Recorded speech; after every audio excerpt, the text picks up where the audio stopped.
On behalf of the American people, including Muslim communities in all 50 states, I want to extend best wishes to Muslims in America and around the world.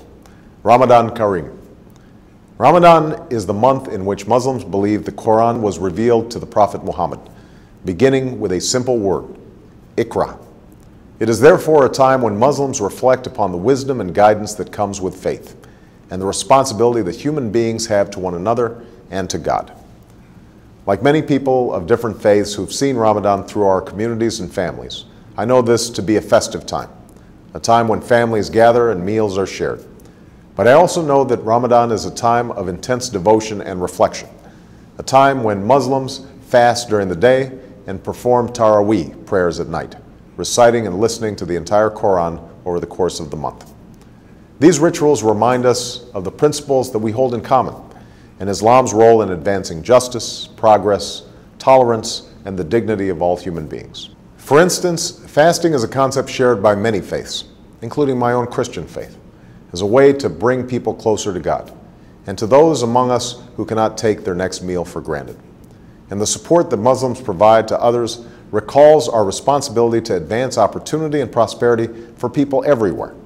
For all of us must remember that the world we want to build and the changes that we want to make must begin in our own hearts and our own communities. This summer, people across America have served in their communities, educating children, caring for the sick, and extending a hand to those who have fallen on hard times. Faith-based organizations, including many Islamic organizations, have been at the forefront in participating in this summer of service. And in these challenging times, this is a spirit of responsibility that we must sustain in the months and years to come. Beyond America's borders, we're also committed to keeping our responsibility to build a world that is more peaceful and secure. That's why we're responsibly ending the war in Iraq. That's why we are isolating violent extremists while empowering the people in places like Afghanistan and Pakistan.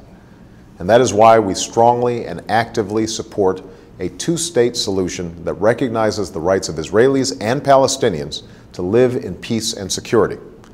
That's also why America will always stand for the universal rights of all people to speak their mind, practice their religion, contribute fully to their society, and to have confidence in the rule of law. All of these efforts are a part of America's commitment to engage Muslims and Muslim-majority nations on the basis of mutual interest and mutual respect. And at this time of renewal, I want to reiterate my commitment to a new beginning between America and Muslims around the world. As I said in Cairo, this new beginning must be borne out in a sustained effort to listen to each other, to learn from each other, to respect one another, and to seek common ground. I believe an important part of this is listening. And in the last 2 months, American embassies around the world have reached out not just to governments, but directly to people in Muslim-majority countries. And from around the world, we have received an outpouring of feedback about how America can be a partner on behalf of people's aspirations.